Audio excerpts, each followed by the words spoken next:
Good afternoon, everyone. Thank you so much for being here, and welcome to our 10th anniversary Show Tell Give and 2020 Show Tell Give, and our first ever virtual Show Tell Give. And I think so far we have the most participants we've ever, well, pretty close to the most participants we've ever had. And my name is Josie Milliken, and I've been facilitating this event for 10 years, all 10 years. And just a little background. So how it began was that I had been working at the downtown campus, not for very long. I teach writing, and I asked Michael Lopez, our student life coordinator, if we had a campus reading ever. And Michael and I sat in my office that faced Speedway, and we talked, and out of that came our annual Show Tell Give. And so it's a combination of show and tell, which is the reading, and then also a celebration of the end of the term.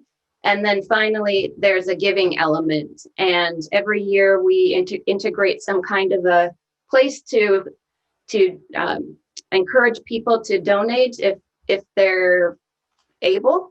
And so over the years, we've done the food bank, and we've even collected cell phones when there was a certain organization collecting cell phones. And so we've done all sorts of organizations over the years. And this year we are moving to the Pima Foundation. And so we're collecting our donations through the Pima Foundation. And through the Pima Foundation, you're able to choose where to divert those funds. And so we consulted with several students, a couple of which are here, and we determined that we would devote some of the funds towards animals, like maybe in the veterinary tech area, homeless animals, and to parks and recreation, so green spaces and all of that. And then we also determined that we could donate parts of it to student scholarships and any urgent student needs. So I will post momentarily a link to the Pima Foundation Show Tell Give Fund in case you're interested or able. So, and you're welcome to please share it out. It makes events like this possible. So on that note, I thought it would be fun to get started with a video that Tatiana Dilger, who has been attending Show Tell Give all 10 years, except for one, I believe. And it was, we even started out so small that we just sat on a little couch in the student life office. And since then it has really grown. So I'd like to thank Mike Rom for being here, I believe about every single year, taking photographs. And Mike Rom is going to show the video that Tatiana made of our Show Tell Give over 10 years. And then, and eventually towards the end of today, we'll take a screenshot, and Mike will take that screenshot, and that screenshot will be framed. It'll be a screenshot of all of us in gallery view. It'll be framed, and then it will be put in our Pima Community College 50th anniversary time capsule. So all of you here are going to be permanently part of Pima Community College's Tucson history. So yay. And on that note, I'd like to turn it over to Mike Rom, and Mike will show the video.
Okay, thank you so much, Mike. And as you saw in the credits, Mike was responsible for all of those photographs, or most of Mike and Tatiana were responsible for those photographs. I just want to give both of them a big, huge thank you.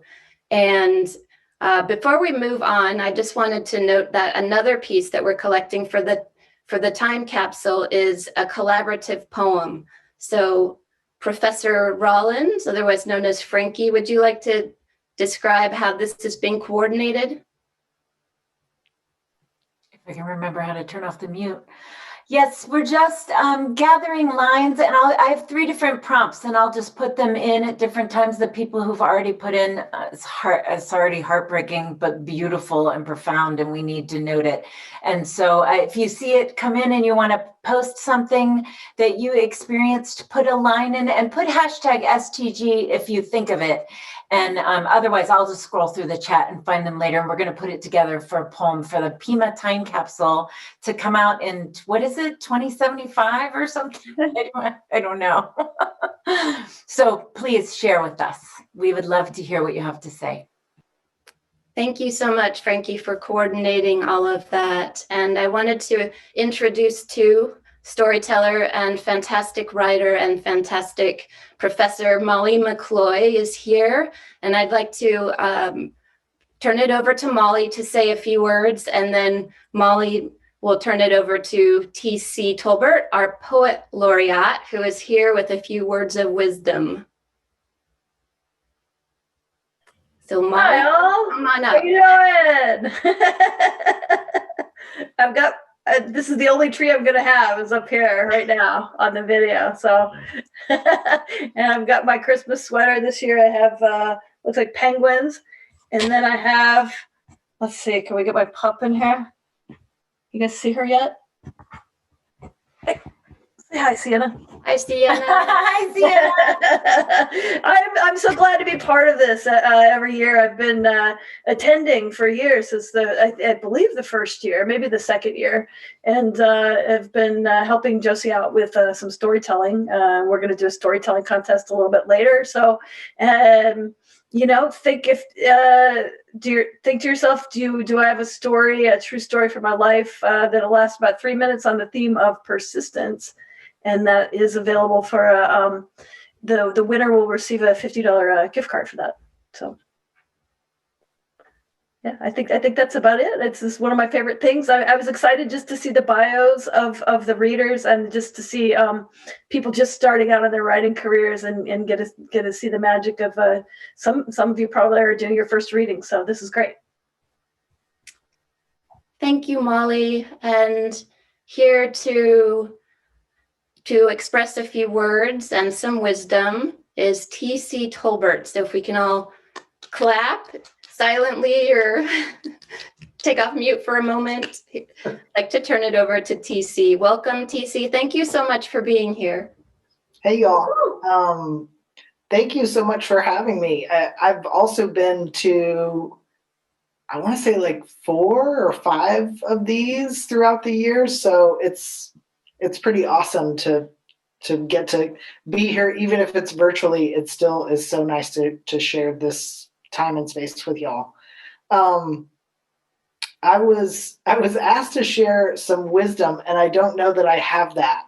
I actually 100% believe that wisdom, it actually only happens when we share with each other. Like, one person can't bring wisdom. We all come together and create wisdom. And so I thought I would share just a little story about my mom, who has really taught me, if anyone's taught me persistence, it's my mom. For those of you who don't know, I'm transgender, and so that means I was born female and lived a long time as a woman, and then when I started my transition, my family in general was not happy about it, and it was painful, so painful, in fact, that there was just a huge rift in my family, and and so, I moved out here. My family's in Tennessee, and I grew up very religious. And so at the time, everyone in my family was telling me like, you're going to go to hell, and they were quite explicit about it. And so it was rough. And yet they were also saying at the same time, we love you. And I was like, this is very confusing. To have sort of both of these messages at the same time. And so anyway, we stayed in contact, but it was fraught. And I'd been out here for maybe a couple of years, and I started testosterone, and I went back home to visit my mom, and she actually threatened to kill herself, because I was in this process of transition. And so, again, very difficult. So we'll fast forward again, another couple of years, and she comes out to visit me here in Tucson. And honestly, she was being pretty chill. And I was like, what's going on? And finally, I just said to her, we have this history of being pretty frank with each other. And so I said, you know what? You seem cool. Like, what's happening? And she said, well, the truth is, like, all of my life, I've prayed for God to make you someone else, for God to change you. And, I thought internally, like, this is not going well. Like, this is not the story I'm wanting to hear right now. And then she said, but what I realized was I was praying the wrong prayer. And I needed to pray for God to change me. And yeah. And she was like, and like, I love you. Like, you're happy. And that's what I want. And that, to me, both of us actually, I think, showed tremendous persistence. She showed persistence, one, in trying to change me, but also in trying to change herself. And I felt, honestly, a bit proud of myself for persistently just being there, and sort of witnessing her change, and it being painful for both of us. And also, I think, through allowing each other to change, we grew infinitely closer. So very soon after, I will say, later on another trip, I went into the restroom, to the men's restroom, because that's the restroom I need to use. And so I came out, and she was standing there, like literally standing there like this. And I was like, okay, what are you doing? And she was like, I was going to stand out here and I was going to kick anybody's butt who bothered you in there. So now she's absolutely like my biggest protector, defender, and truly my teacher. So I just wanted to share that with you all, in the hopes that we all have room to change and grow, and that is persistence. Thank you.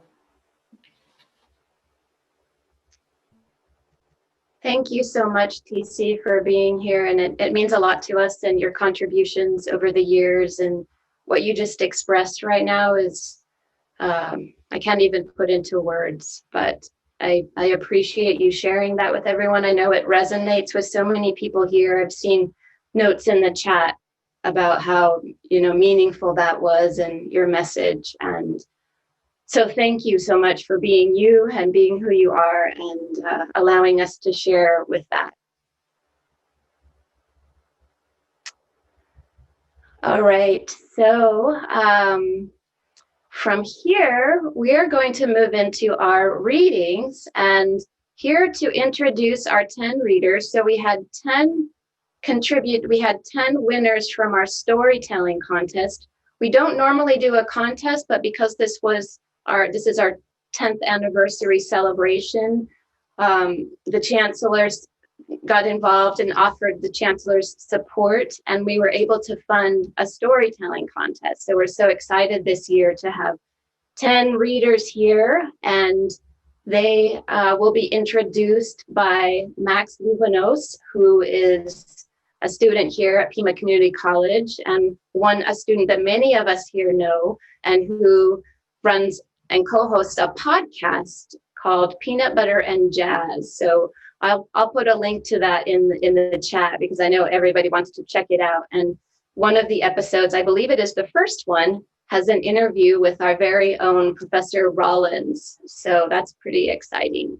So Max, I'm going to turn it over to you to introduce our 10 storytellers. All righty. Well, thank you very much for the introduction and the very nice reference to peanut butter and jazz. So we will start off today's readings with Sally Alvarado. Sally Alvarado is a lab tech major and is originally from Puerto Rico. So without further ado, please come forward virtually. Can you guys hear me and see me? This is the first time I do Zoom, so I don't know if I'm doing it correctly. You're doing it perfectly, and it sounds great. Great. All right. I'm gonna start with the title. It's called "He Took Me to War with Him," and here it goes. He took me to war with him. His boots were imprinted in the sand, while he carried death in his hands. While he kindly carried me in his chest, I was also smiling in his wallet. He always wore the crosspin I gave him as a reminder that God was watching him. He took me to war. I drowned in his heart. Whenever he lay asleep, I would stand by his side. I watched the bullets come. I shifted into armor. I saw his fallen comrade. I guarded like an angel. He took me to war with him, and we both marched together. I was hanging in his backpack. I was running through his veins. I shifted into night vision so he could see during the night. Whenever he walked, I was already ahead of him. So if anything happened, at least he would make it home safe. He took me to war with him so I could never assume of the terrible things we saw and kept secret. I told my mom I was doing my duty. The last mission came along, and I was still thinking what to shift into. That's when I saw the bullets come to him, and without hesitation, I shifted into myself, so nothing could hurt the person I love more than anything else. Thank you.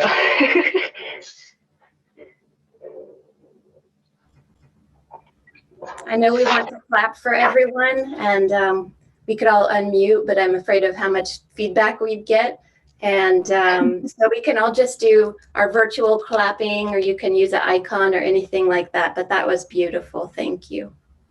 Thank you. All righty.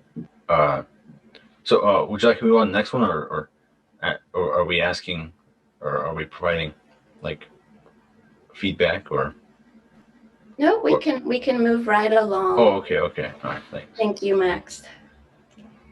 So our next person will be Julian O'Neill, or looks like he goes by Jules O'Neill. He's a Pima student who is majors in culinary arts and has many hobbies that include drawing and cooking. Can you all hear me well? Yes, we Awesome. can. Thank you. I will go ahead and start with the title. All right. It's titled The Artist's Rampart by me. There, just before the lands of artistic glamour, stands a wall stained in ink stagnation. This wall changes and shifts its guise to torment those who seek their journey's prize. Those with ideas abound in a fierce, fiery heart, struggles in their quest that they can't even start. Time goes by in a blur, impossible to take hold. Life's predominant tasks leave your desires in the cold. Those who desire it, and those who have time to fly, finds the wall takes the form of a river run dry. They seek the fountain of creation, but to no avail. They wander, lost, led astray by the wall's taunting veil.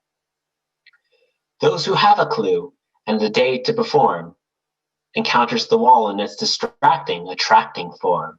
It draws them away from their wants and desires, eventually extinguishing motivation's roaring fires. Artists know the wall. Some have advanced past this palisade of frustration, this barrier vast. Some still fight on, determined to carry out their whim. They will, over time, overcome the rampart grim.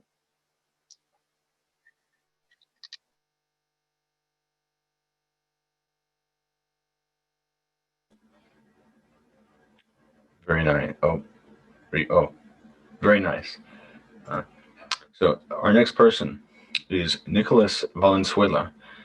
Nicholas is a college student working for a political science degree and uses ample time for school and creative writing.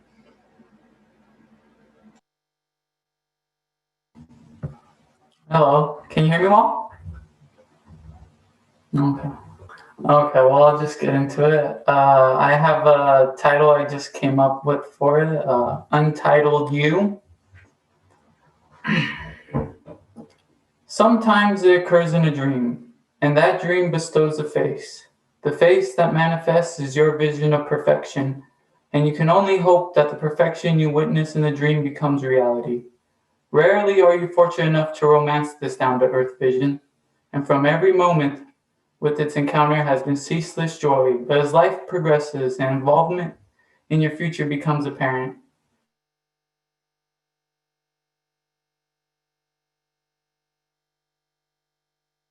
while you disconnect, life matures, and this captivating person you envisioned and didn't want a moment without has moved on to another soul, and you can only watch as time drops its sand and your perfect person no longer wants your hand. So you stay on your pace, no matter the discomfort, and you allow the troubling to continue. You daydream encounters, lie in faith, read to forget, sing songs and not panic that you waste yourself. You omit your passion and became your own setback towards love.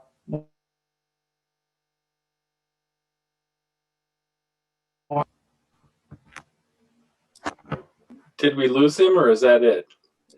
Can you hear me? Yeah, now. I just lost connection and it's not responding right now. I don't know what's happening. Yeah, because all we have is a still picture. Oh, dang. Okay. Yeah. Nick, you could try turning off your camera and see if that works. Mute me. No, it's my computer's frozen right now, so I'm gonna have to log off and probably come back in. Okay, Nicholas, it wouldn't be a virtual event if we didn't have little things like this. So it just adds to the character of it all, doesn't it? So You can Nicholas, just cycle me back in if you want.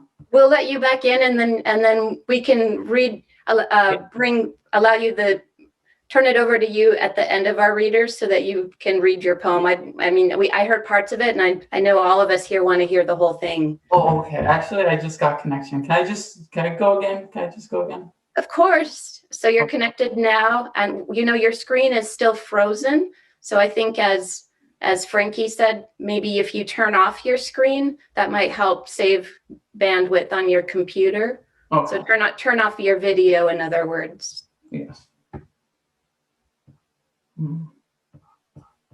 I can stop your video. So I'll stop your video, and then you can go ahead and. Yeah.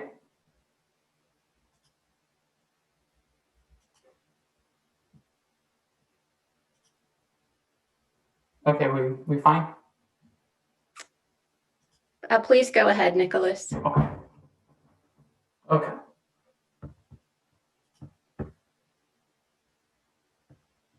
Okay.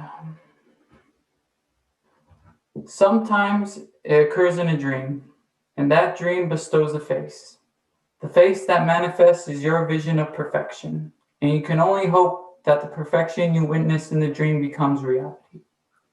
Rarely are you fortunate enough to romance this down-to-earth vision, and from every moment with its encounter has been ceaseless joy.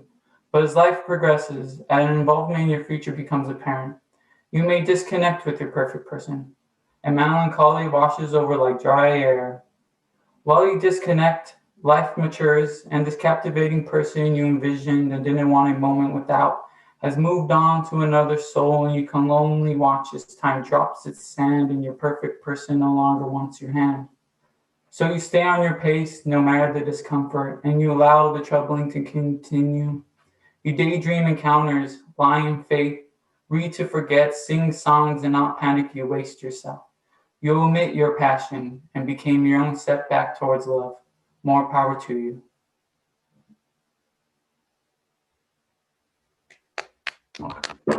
I wasn't sure.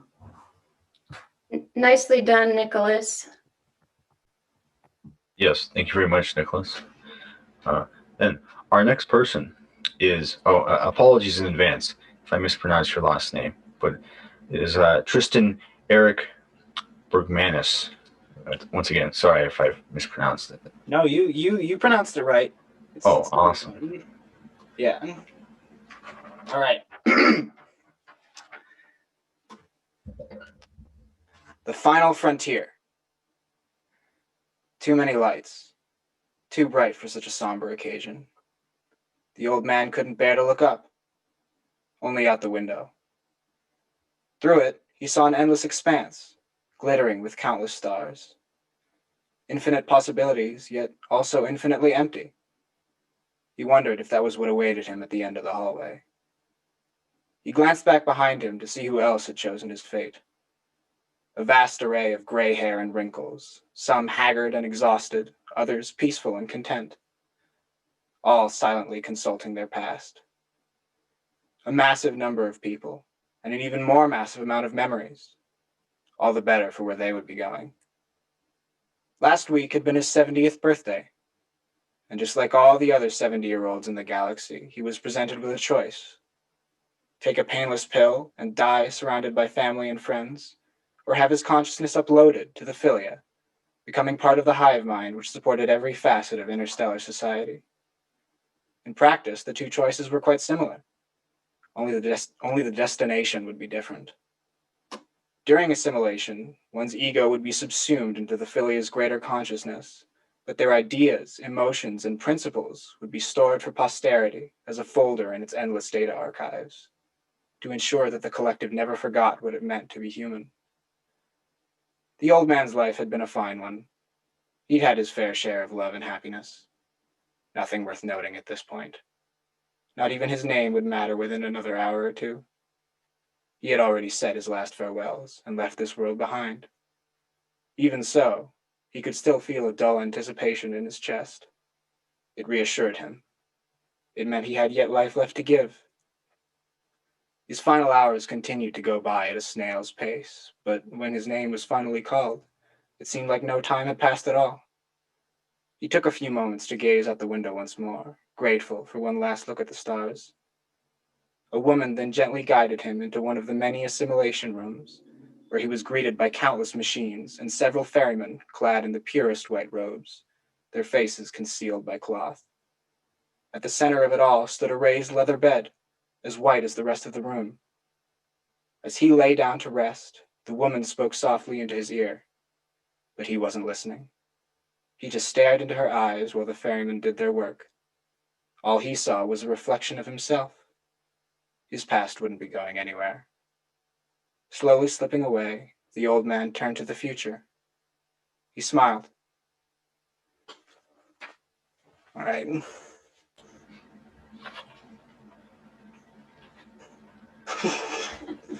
Yeah.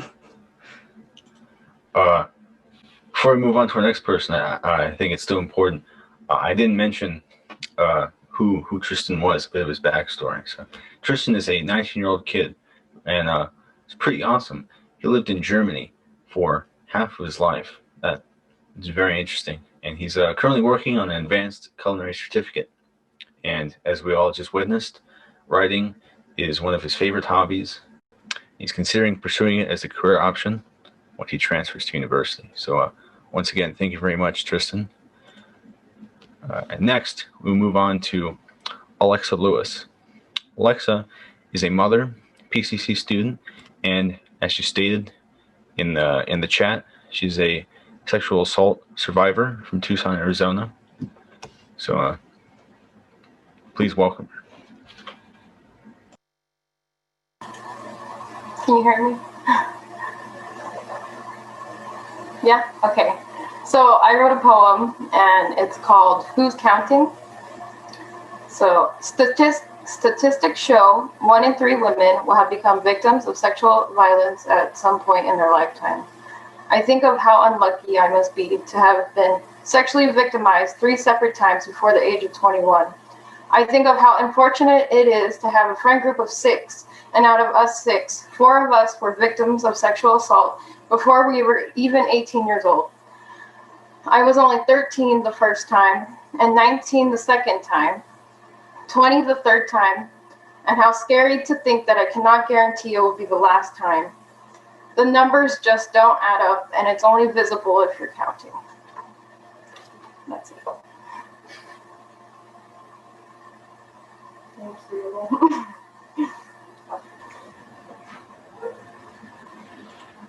Very nice. More power to you than anything. Next, we have one of our very own student senators, Sage Hawkins. Sage is a sociology major and is currently involved in a variety of Pima clubs and activities. In their free time, they love to write and spend time with their friends. Thank you, Max.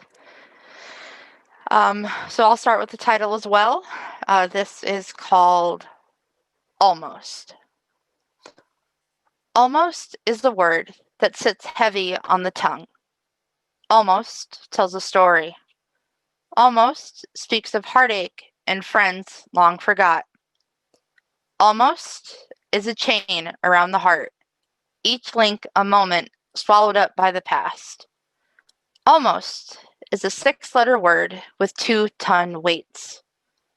Almost is the broken record in an abandoned house. Almost is static on a brand new TV. Almost is a song that never ends. Almost is wet pillowcases and empty bottles of wine. Almost is all of the messages that you never sent and all the ones you almost received. Almost is all the web pages you have bookmarked. Almost is the plane ticket you didn't buy because you were $2 short. Almost is the reason you stayed. Almost is the reason you're here. Almost is the stoplight that changed right before an accident. Almost is being in college in your 20s. Almost is all the chances you've ever taken. Almost wears a smile. Almost is the girl in the bookstore with a phone number in her pocket. Almost is burnt pancakes and coffee that's too sweet. Almost is a second, a minute, an hour. Almost is the stranger you complimented on the street. Almost is the sun between the raindrops. Almost is a crack in the newly repaired sidewalk. Almost is a journey. Almost is a word that sits heavy on the tongue. Almost tells a story. Almost is you, and almost is the story that has just begun. Thank you. Thank you very much, Sage.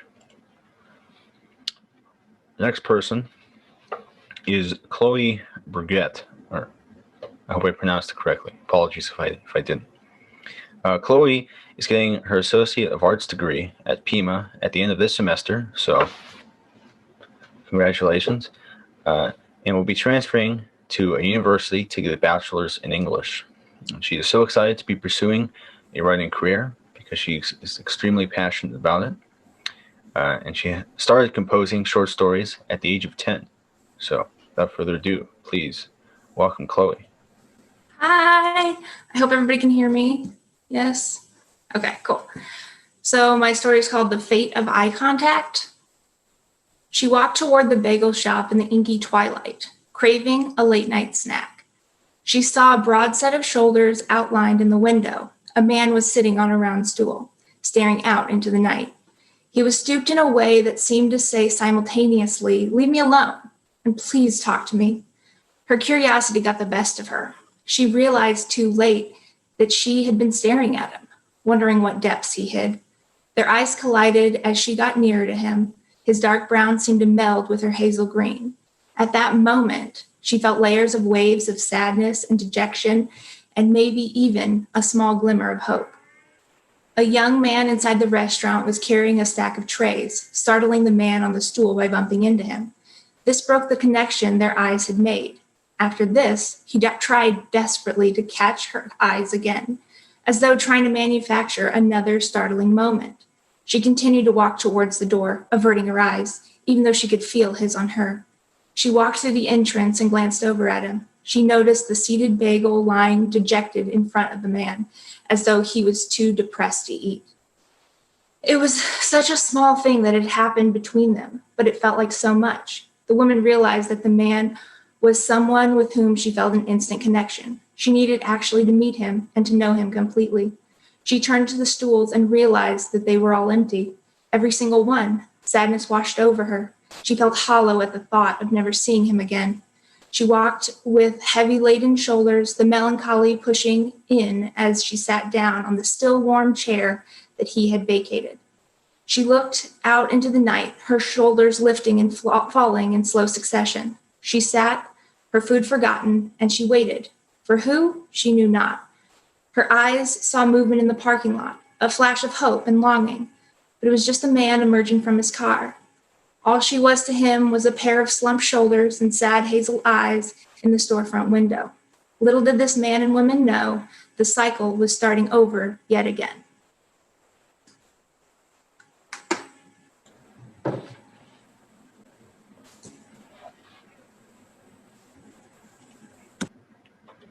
All right. Thank you very much, Chloe. Next, we have a person named Yulisa Gomez. Yulisa is a current college student who is majoring in science. As much as Yulisa loves science, Yulisa also very much loves writing, photography, and art. So, without further ado, please come on down virtually. Yeah, I don't know what's going on with my background, but okay. Sorry. I'm gonna start with the title. A memory. Here I am, dancing under the brilliant stars that shine upon us. It is us who lay beneath this starry night, wishing we would remember forever. As we danced to this unheard music only I could hear, you gingerly drape over each star's vibrancy to escape our reality.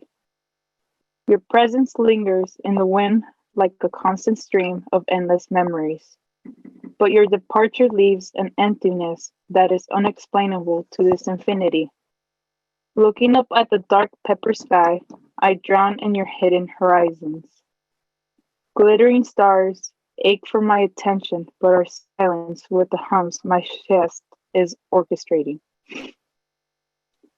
As the soft glow of this tender moon burrows beneath our skin, we start waltzing like the grass and wind. I'm staring at the beautiful brimming moon while you grow everlasting warmth. I try grasping the remaining warmth, knowing it has burned a hole. I dream of your body tangled with mine, but you only wish to say goodbye. Your hands speak ever so fluently as my dismantlement becomes a silly memory. Forever was a foolish entanglement fading gently into my memories. That's it.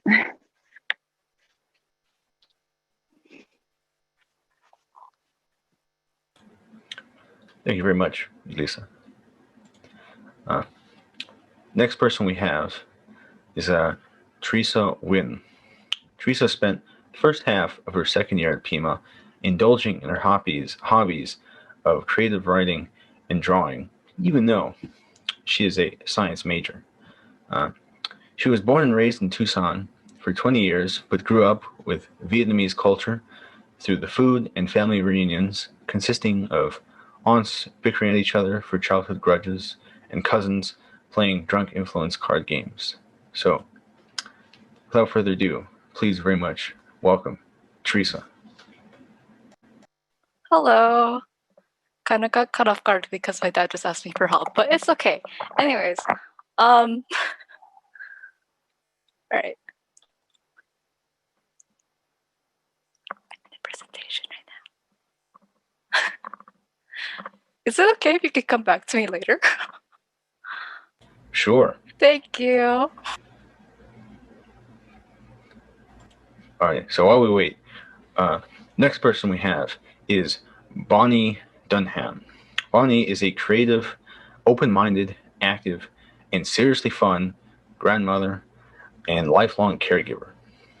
Bonnie began her exciting educational journey late in life, recently completing high school and attending Pima College. So, Bonnie, please come down virtually.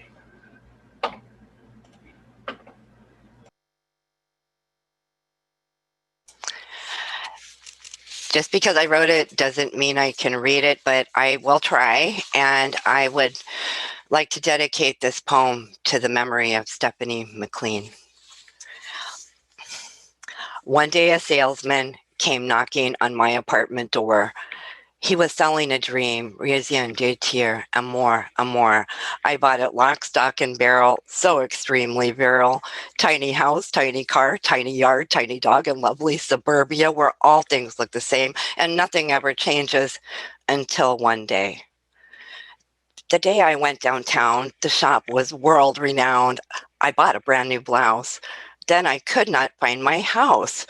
Glory, lo and behold, here comes the protector of adults. They said, "You're so peculiar and old. We predict very bad results.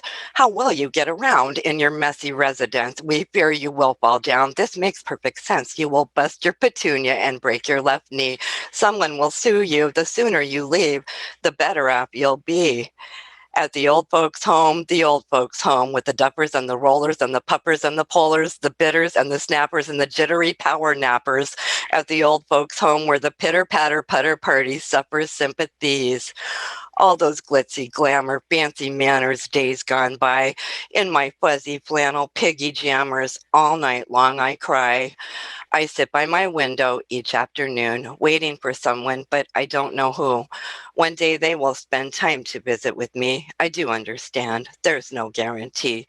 The state took my house, my car, and my dog, and left me here sitting a bump on a log. My money all went to fiduciary. I have few possessions, and I mean just 3. Could you please send me a card or a letter? It will mean a lot and sure make me feel better. Send it to P.O. Box 43941, Tucson, Arizona, City of the Sun, zip code 85733. Sending a postcard would be very sweet. I know one day I'll get back on my feet.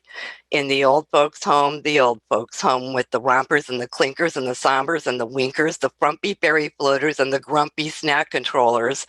In the old folks' home where the clitter clatter clutter cartel drink Chardonnay with soggy peas. Pixie chatter, gypsy gabbers and beguilers. In this ritzy slammer, dreams all shatter. Thankfully, I'm a smiler. It wouldn't be hard to send a little card. Get easy free post stamps at stamps.com. I heard it on TV from newsman Tiger Tom. It surely will please me, you getting this freebie. Send me a letter, sooner the better. Thanks for your time and listening to Rhyme. Remember this clearly. Do always recall. Little Granny loves you dearly. Little Granny loves you all.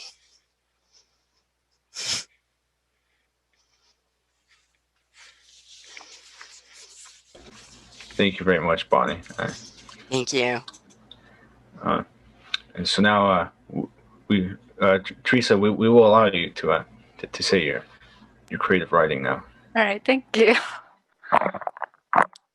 Okay. Jason has been everywhere. 2 call center locations, 3 coffee shops, 1 moving truck, 4 convenience stores, 6 gas stations, and 1 library. Jason has had 18 jobs and 17 dismissals, and having done the routine so many times before, it was like he developed a sixth sense that told him when he was going to be fired. Today, in this lovely fast food joint, he humors himself into buying party poppers to celebrate his upcoming 18th. He gets called into the office only to make some offhanded comments before he gets kicked out through the back door with his letter of dismissal thrown at his face. One of the tiny words that catches his eyes are bolded and underlined attitude problem. But the way his boss just brutally shoved him out into the parking lot, maybe she is the one with the attitude problem. But after sitting out on the curb for an hour and a half, he considers they might be right. They, being his 18 past bosses, are probably right. He needs to find a new job, and this time, Jason swears on his $300 Naruto collection, he'll start keeping himself in check. With that, Jason picks his bike up from the side of the building, picks up the stand, and starts pedaling down the road. The sun has already crested over the horizon, and bathed in the crepuscular glow, Jason spots the plaza food retail stores that seem familiar to him. Thankfully, not in that he's definitely worked at one of these places before type of familiar, but nostalgic one. He can't seem to put a finger on why that is yet. Goosebumps rise to the flesh of his arm and multiply with each steady click of his bicycle chain as he passes down the line of shops. It's then that Jason realizes that he has taken this path before, that he biked along the same sidewalk and passed by these same windows to see the crowds of people during rush hour. Jason stops at the family restaurant, the last store just beyond the curve as it always has been. The wind chime taped onto the door rings when he opens it, and Jason is welcomed by the smell of Vietnamese food and the man at the register. When he smiles at Jason, it's a spitting image of the old woman who used to greet him just 8 years ago. "How can I help you?" the man asks with an accent. Jason's eyes flicker to the help wanted sign on the counter, and in broken Vietnamese, he responds, "I want a job here." And for the first time, he actually means it. Okay, that's it. Oh.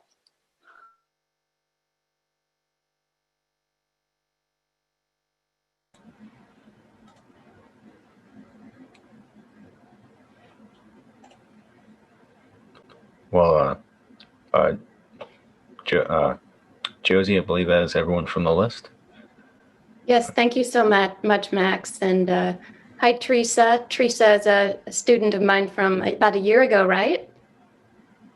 Yeah. Hello. Hi, Teresa. Teresa, one of our last classes brought donuts. Wasn't that you? Yeah. Brought tons of donuts from Dunkin' Donuts. Yeah, because I got a coupon. Yeah, they were. It was a very nice way to end the class. I'll never forget those donuts. The class won't either. So thank you very much. Well, thank you so much, readers, and congratulations. And I wanted to recognize the contest judge, which was our Professor Rollins, Frankie. So Frankie had a very challenging job in looking through all of these submissions because we had a ton. We had a lot of submissions of excellent writing. So everyone who submitted, all the winners, everyone, just thank you so much for submitting your work, being willing to write and express yourselves. I know several of you are here, and all of you, please keep writing.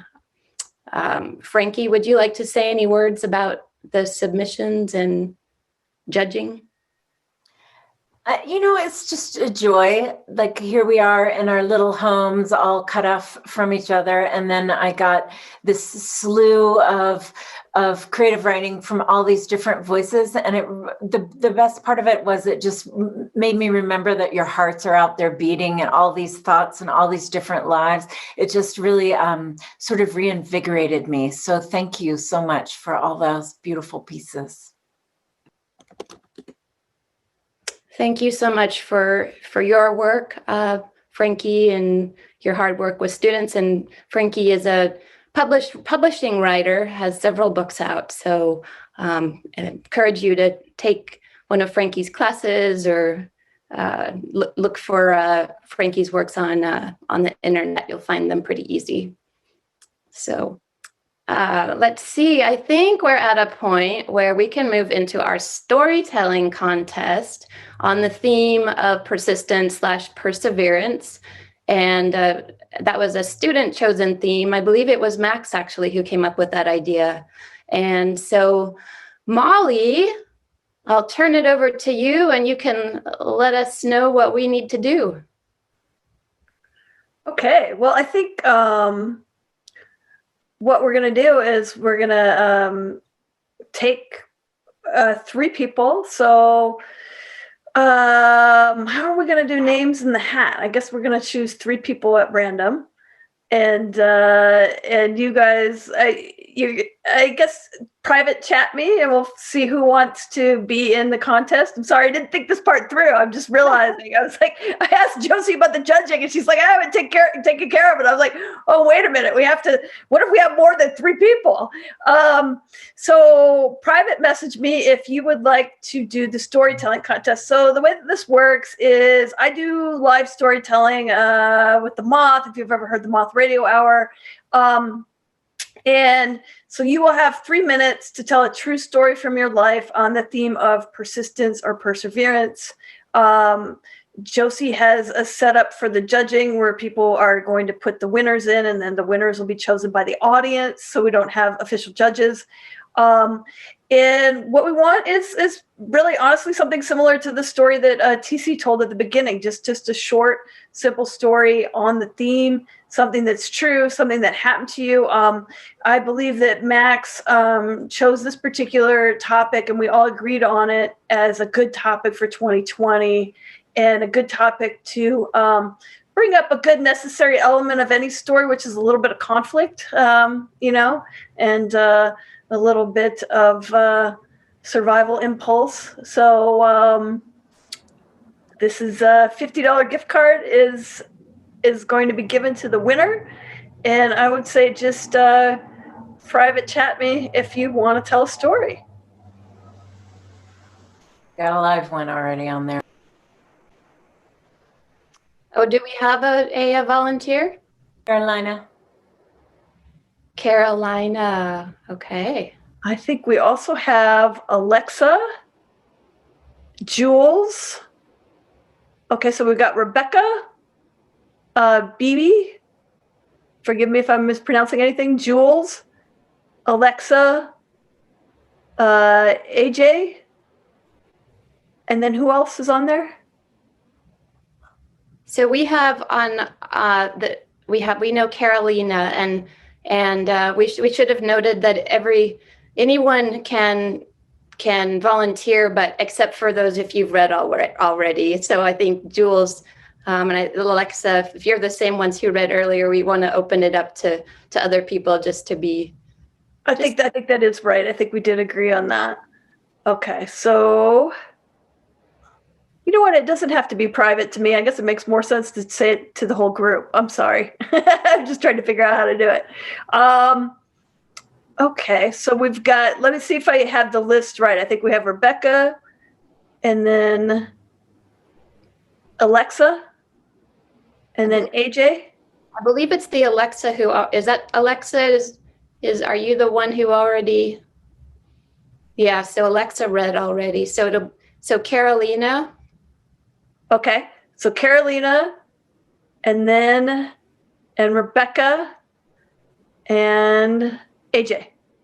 Okay, we have 3, so that's perfect. I don't have to figure out how to randomly select people. And if we still have time, we can allow another person, but we'll have to see. And the goal is 3 minutes or less on perseverance/persistence. And I will time you and give you kind of a subtle cue at 3 minutes, and then you can have a little bit of a grace period after that. So let me get my timer queued up here, my stopwatch. And we'll start then with Rebecca. Oh, Tracy Lynn volunteered as well, so we can add Tracy Lynn to the list. Okay, that sounds good to me. We're good on time. Sounds good. So who's can you remind us who is first, Molly? Rebecca, is it Bibi? Yes, it's Bibi. Can you hear me? Yeah, I can hear you. I'm calling in from my phone, so I wasn't sure how it would work. All right, so we can start time. When I was in kindergarten, I was a very small child, but I already knew how to read, and I already knew how to count to 10, which is, at that point in time, pretty much what you learned in kindergarten. So I got skipped ahead to first grade, and I was the smallest person there by a lot, and I hated it. And so I decided that if I played dumb and pretended I didn't know how to read and that I didn't know how to count, that I'd get sent back to kindergarten to the teacher that I loved. So it took a while, but all week long, I was quiet, just silent. I didn't say anything. I knew the answers to stuff, but I wouldn't raise my hand until Friday, the last day. And it must have been near Valentine's Day because the teacher had those little sweetheart candies, and she was writing the word on the board, and then you were supposed to raise your hand, and then you could say the name, the word that was on the board, and then you would get the candy. So my 5-year-old heart was torn because I really, really loved candy, but I also really, really wanted to go back to kindergarten. And so I didn't know what to do, and I had to really decide. I'd been trying all week long to get back to kindergarten, and it hadn't happened yet. So I was sitting there. She wrote, "Hug me" on the board, and I didn't raise my hand. But I was really wanting candy, but I didn't want to blow my cover. And so finally, she wrote, "Kiss me" on the board, and someone shouted out the answer without raising their hand, so they didn't get called on. So my hand shot up into the air, and she called on me because it was the first time I raised my hand all week long. And I said, "Kiss me," because I decided that if someone else said it correctly, she would think that I actually didn't know how to read, and my cover would be complete. And I went back to kindergarten on Monday and got my candy on Friday. Thank you. Yay! That's great. That's such a great entrance into the little kid world because kids can be devious. Nice job.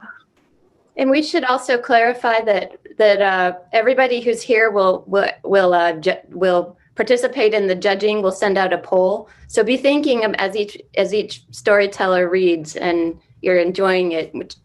Sort of think about out of the 4. Nice. Yeah, I love that story had internal conflict too. Do I want the candy? Do I want to go back to kindergarten? How can I get both? That was great. Okay, so next up we have AJ. Hi. So how would I start it? Or like what exactly? What's the topic's persistence, right? Yes, it's persistence.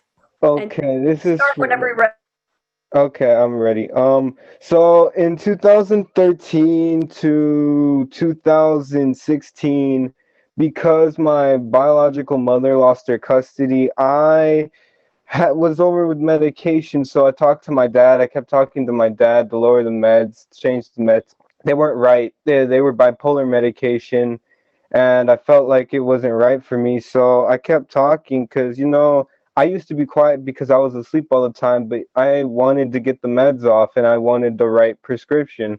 So in the time, I was conflicted because of emotional and other things that were happening in my life, but I continued with my school. I tried my best. I went through the grades I could, and I'm happy where I am because I got a 32,000 scholarship to the U of A, and I want to dual enroll in the Pima, and my grades are great. My GPA is a 3.33. I've worked so hard on like what happened back then that now I'm a stronger person emotionally, mentally, and I've persisted in life. Thank you. Thank you. Thank you. I think we forget what it takes to stay in school and get that done. So that was great. And then I didn't see it on the chat, but somebody said, is it Carolina? Yeah, Carolina. Carolina? Okay, Yeah. great. So Okay. just start whenever you're ready, Carolina. Awesome. So here's my writing. My head hurts. It's throbbing. My stomach is upset. I feel like vomiting, dizzy. I'm running short of breath, and I have an assignment due, and the clock keeps ticking. Oh, how I wish I could stop time and be able to complete my assignment. The other thing that's running through my mind is, why do you always have to get sick on the day the assignments are due, or when I have class? I remember going through that situation my first year at Pima. I couldn't afford to be sick or miss a day of class, yet I had to show up to class with my homework loaded up on D2L, and the little experience I had on D2L was not too confident, but I had to persist. I could not just throw I just wanted to throw myself in bed, but I had to figure out later. I would continue to work on my assignment for a little bit. The throbbing would stop, but the stress did not help. And shortly the headache would start again, and it would follow up with the urge to vomit. The uneasiness, it would make me feel nauseous, and it would then I would run to the restroom to vomit. And even then, instead of wanting to just throw myself in bed, I kept fighting the pain, the dizziness, the weakness, and the shortness of breath. I would again, after several times, would tell myself, Carolina, you can't quit.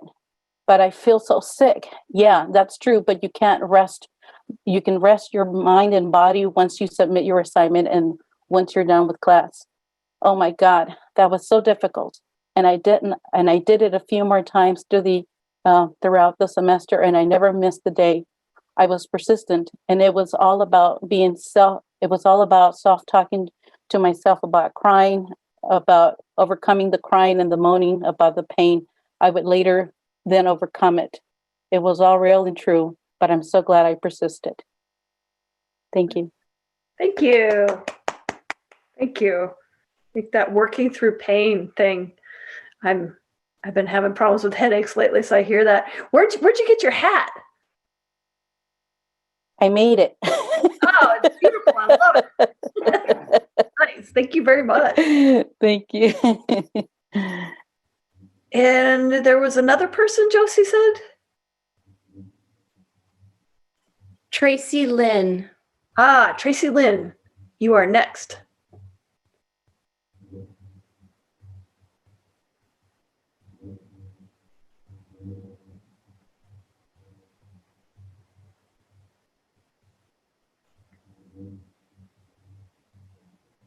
Do we have Tracy Lynn? Maybe she's muted. She's not muted, but her microphone isn't working. She's talking to us and we can't hear her. Oh, darn. Can you hear us, Tracy? Can she get out and then log back in? Tracy, why don't you try logging out and getting back in as Mike Rom suggested? And in the meantime, we can take another volunteer. I think we can have 5 participants. Or Rebecca suggested dialing in on your phone. Ooh, there's an idea. So I need to find a phone number. So what I'll do is I'll post it in the chat, and then we can see if anyone else wants to volunteer. Yeah, anybody? We're good on time, so if anybody's got a story. These are wonderful, everybody. These are fantastic. Thank you for sharing.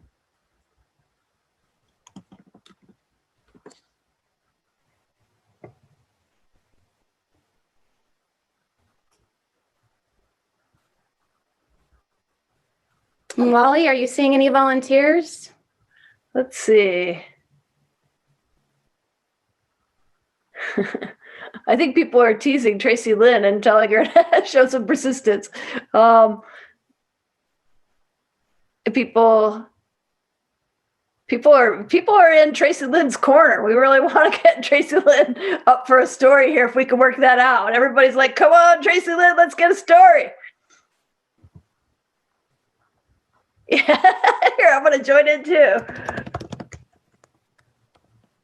Hey, she could type it all in the chat.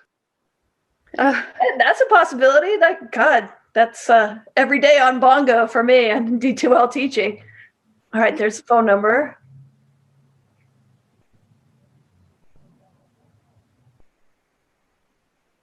Looks like no one else wants to step forward and express their perseverance or persistence.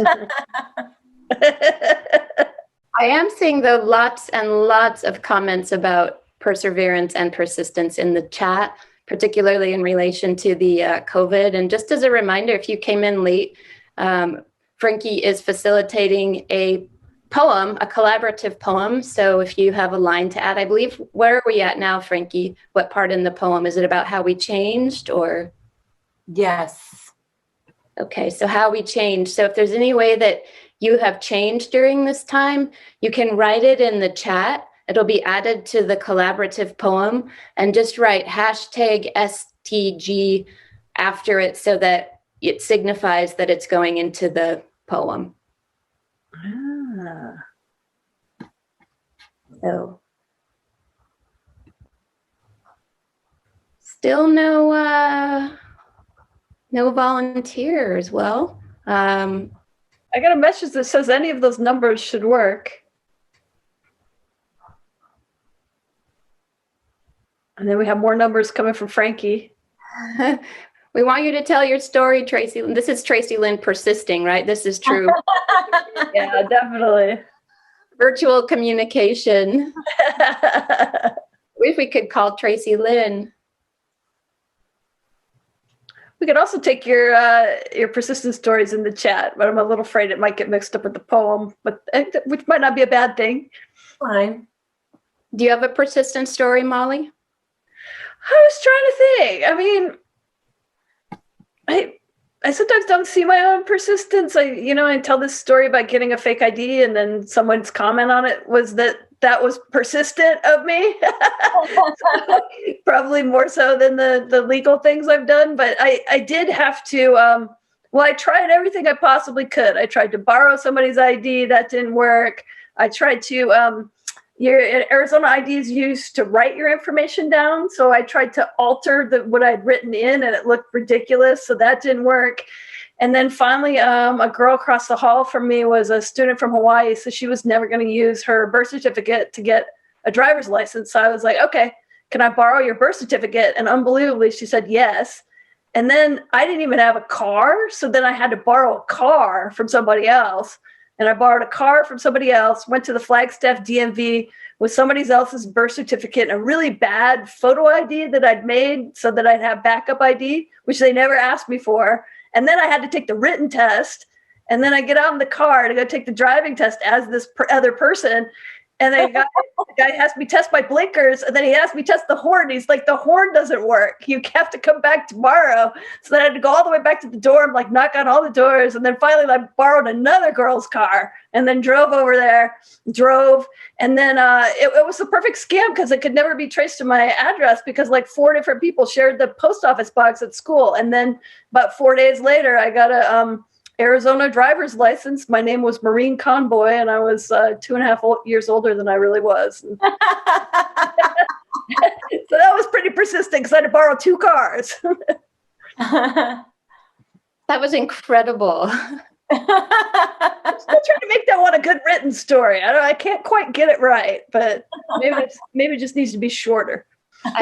I have heard many of Molly's stories, and I can tell that Molly was a pretty persistent troublemaker growing up in Phoenix, right? I liked a good scam. Well, Tracy Lynn, have you been able to call in? Should we invite Jules and Alexa to tell us their stories, even though they already read? Sure. If they still want to. All right. That's what I miss from COVID. I miss being on stage and being in the audience for things. I miss that so much. Are you sure you don't want to type your story in, Tracy Lynn? Somebody could read it out loud for you? Let us know.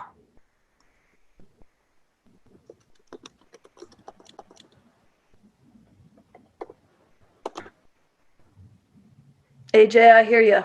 I hear you. So I have an idea that Mike Rahm may have secretly shared to me through a private direct message, which is take the photo now, and then we can go ahead from there and do our voting. So, okay. So let's go ahead. So if everybody wants to, you can switch to gallery view, and it's just incredible. So it's in the upper right-hand corner. Just take a look at how many people are here. A couple people had to leave, about 10 people, but click gallery view and just take a look and just scroll through everybody. We see faculty here. We see Professor Anderson is here. I see Clinton. Hi, Clinton.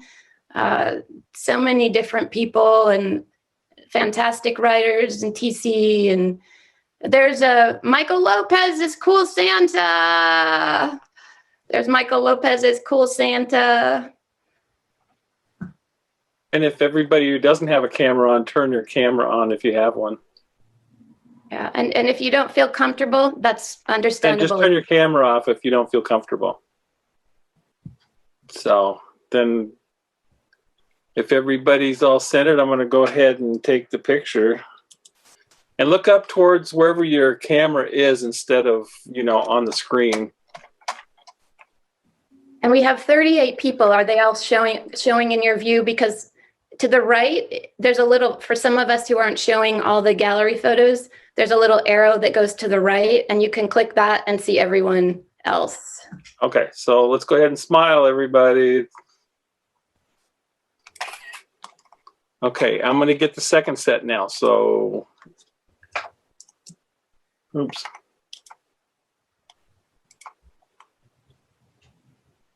Okay, so I'm getting the second screen now.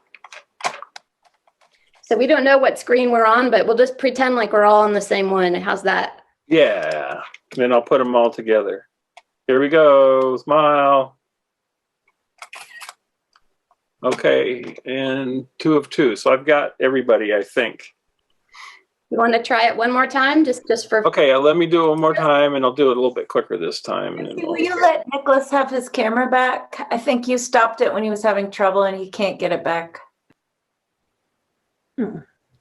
I can ask Nicholas to share the camera, but I can't turn it on myself.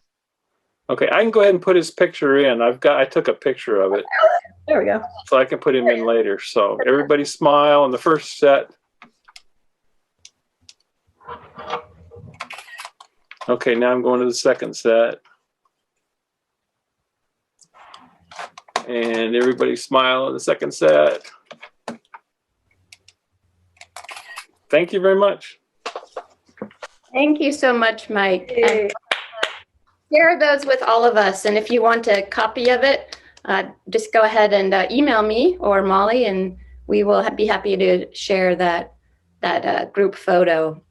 So, all right. Well, Tracy Lynn, I'm so sorry that it didn't work out, but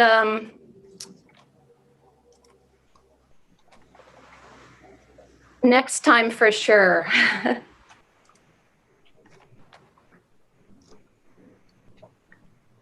So what everybody will have to do is pull up another window or go to your device and type in menti.com, menti.com. And when you're there, go ahead and type in the code 9510145, and I'll type it into the chat so that you can easily copy paste it. Will you put that URL in too, Josie? Yes.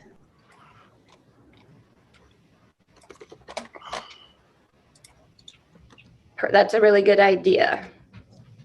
So go to menti.com, and there's the link to menti.com, and type in 9510145.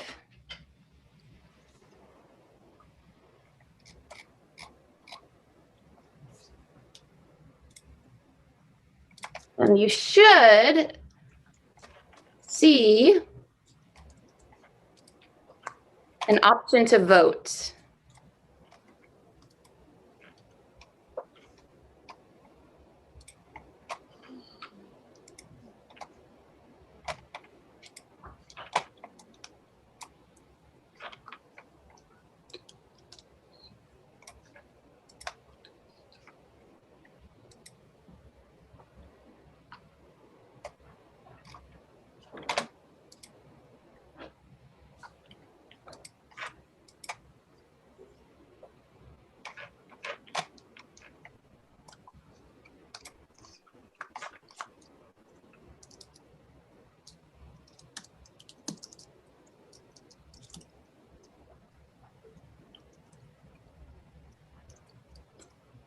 So if there's any questions, what we're doing, I see there might be some in the chat. I want to give everyone an opportunity.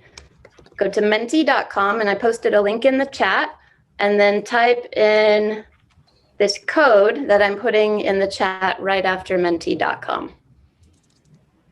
And then you should get an option to vote, and then you vote for your choice of storyteller. Stories told today.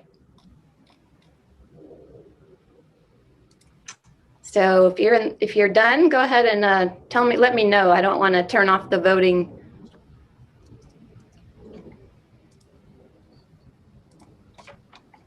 Done, okay. So I'm starting a minute countdown.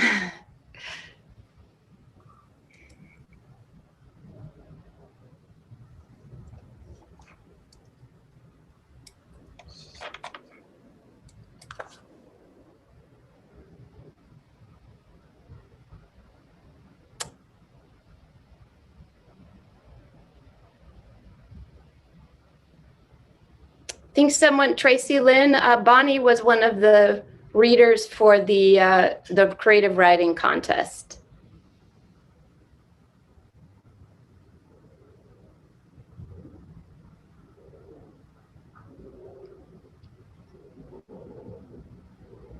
All right, it's counting down to 11, 10.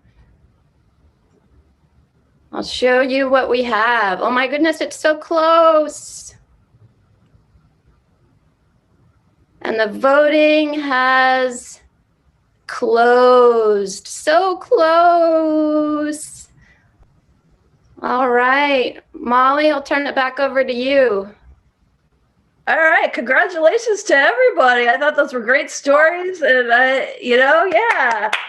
Congratulations to Rebecca. I think I really enjoyed the structure of that story, the conflict, and the kid's point of view. So great story. Thank you for sharing. And if you guys enjoy that format of just casually telling a story about your life, maybe someday we'll have Odyssey and Fist going back again in Tucson.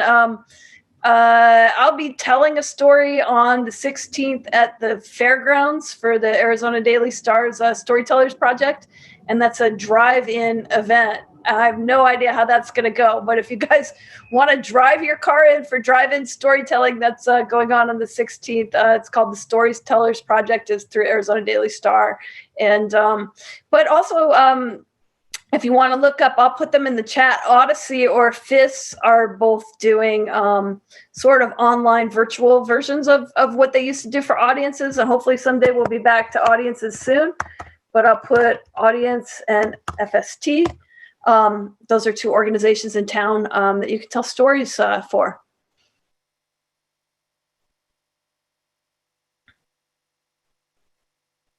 Oh, Josie, you got to turn on your mic. Be sure to, Rebecca, so will you please email me or Molly after so that we need your address.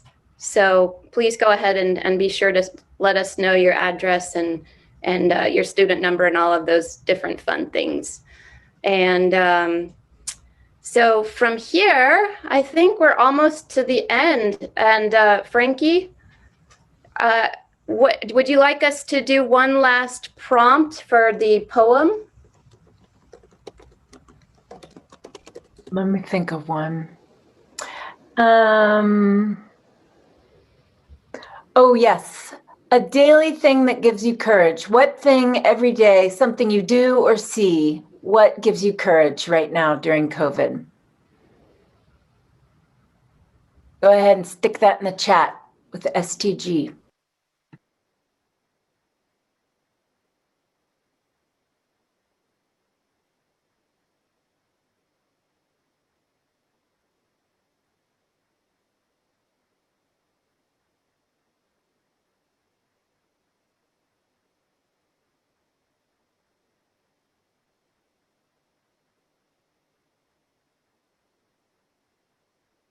With just hashtag STG poem.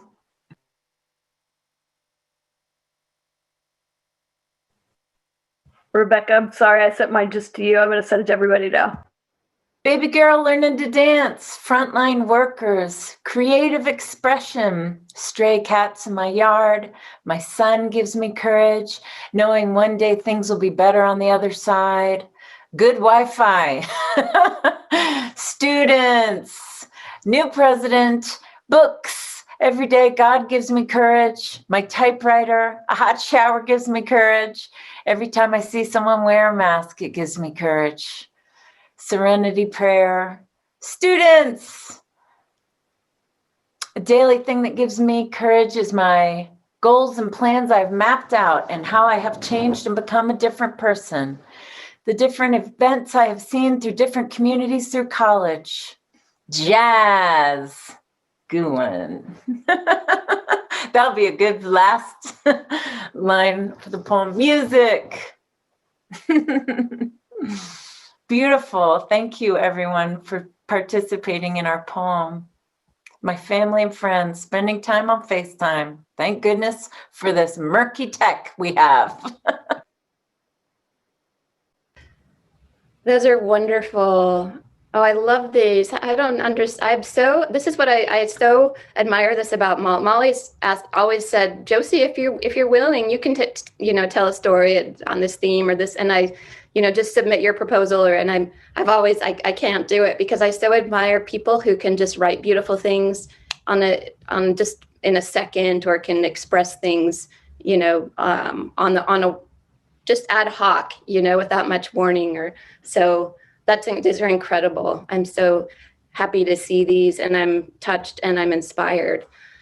And what we will do is that after this, once we get this poem compiled and once we get the image compiled, we'll get it on social media, our Pima social media.